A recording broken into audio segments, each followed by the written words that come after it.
Hi friends, my name is Viv. Welcome to my Yummytown.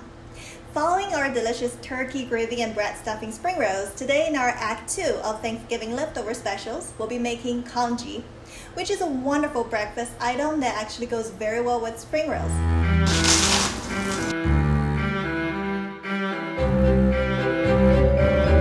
I love Thanksgiving. It reminds me a lot of the Chinese New Year's gatherings I had growing up.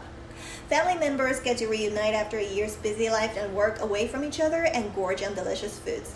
The next day, we'd usually have congee for breakfast or brunch after the previous night's large amount of heavy food. If you've never heard of congee, it's a Chinese rice porridge that can be either plain or flavored, but always warm and fluffy. It's best for freezing winter days, when you have a cold or hangover, or a recent wisdom tooth extraction. For our congee today, we'll be flavoring it with turkey bone broth.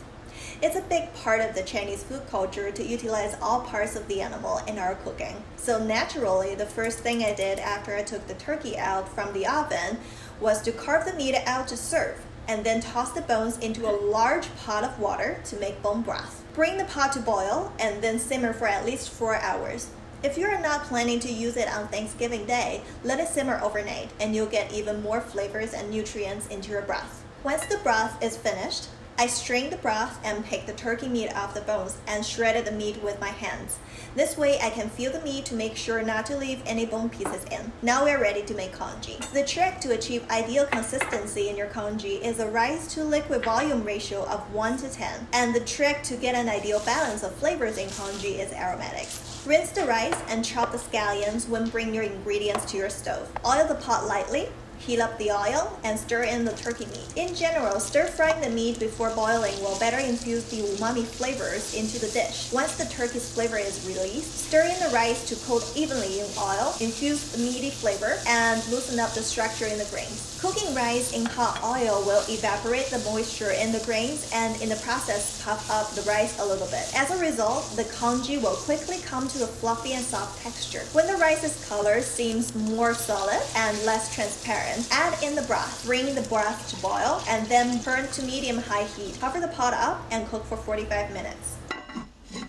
Now that the rice grains are opening up and our congee is soft and fluffy, it's time to turn the heat off. Stir in salt and stir in scallions. Scallions can be too pungent when consumed raw, but have a sweet aroma when cooked that diminishes quickly under heat. That makes the residual heat right after the stove is turned off the best timing for adding scallions. If you have noticed, I've done the same in the fried rice video and the beef chow fan video too. Cover the pot up and keep it near the stove. This will keep the congee warm if we need to wait for other dishes to cook before we serve. To reheat your congee, add 1 tablespoon of water to every cup of cold congee and boil till bubbling. Congee goes well with spring rolls, pot stickers, and scrambled eggs for breakfast and can be used as a rice substitute if you want to reduce your carb consumption. For any leftover turkey broth, you can use it for gravy, ramen broth, substitute for chicken stock, or freeze it till you come up with something to make with it. If you're anticipating to have a lot of leftover turkey, stay tuned for this Wednesday's video on steamed buns stuffed with turkey and mushrooms. I don't want to sound braggy, but they're pretty good. Thank you for visiting Viv's Yummytown. Hope to see you again very soon.